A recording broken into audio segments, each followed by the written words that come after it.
Tuan-tuan, kalau kita batuk, dah masuk tahun yang ke-7. Bukan hari yang ke-7. Batuk dah masuk tahun ke-7. Pergi hospital tak sembuh. Ambil ubat tak sembuh. Pergi farmasi tak sembuh. Ubat pelbagai jenis ubat dah kita makan tak sembuh. Maka kita konalah cari rawatan alternatif. Sebab kalau nak sembuh, sembuh lama dah. Bertahun-tahun dah batuk.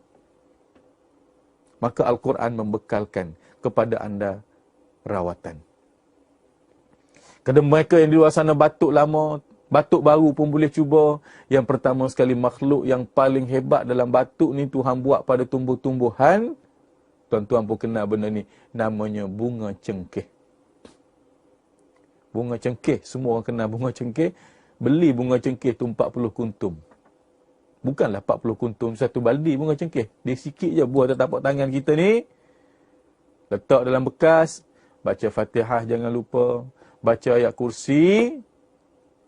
Baca satu ayat dalam Al-Quranul Karim. Yang mana batuk ni daripada dada, daripada paru-paru kita, esophagus dan sebagainya. Maka di mana ayat membicarakan tentang dada manusia, penyakit dalam dada manusia ini. Satu ayat yang berbunyi, tuan-tuan dan puan-puan. Ikut saya baca boleh tak, tuan-tuan? Boleh pahala, boleh ubat. Saya nak baca ayat ni, siapa batuk, nak letak tangan kat dada, baca pun boleh, ganti ubat batuk. Nak baca pada bunga cengkeh, lagi bagus. Letak tangan kat dada, ikut saya baca. Tidak penonton? Bismillahirrahmanirrahim. Wa shifaa'un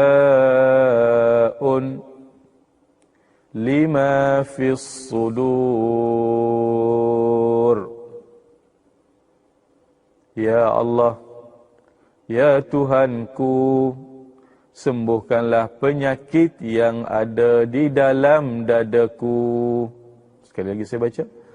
Bismillahirrahmanirrahim. Wa shifaa'un lima fis sudur. Selamat mencuba, tuan-tuan dan puan-puan. Surah Yunus ayat 57. Ayat ni bukan saja untuk batuk. Penyakit yang ada dalam dada manusia. Apa dia? Darah tinggi, kencing manis, jantung. Semua tu ada di dalam. So, ingat. Ayat ini adalah ayat penyembuh yang hebat untuk penyakit manusia yang ada di dalam dada. Jangan lupa catat 4 patah perkataan saja, tuan-tuan. Boleh ingat cepat. Mudah-mudahan dengan ruhul Quran itu akan mencampakkan antibiotik yang rohani dalam jiwa kita, bahkan akan menyembuhkan penyakit kita itu daripada segala gangguan. Iblis laknatullah.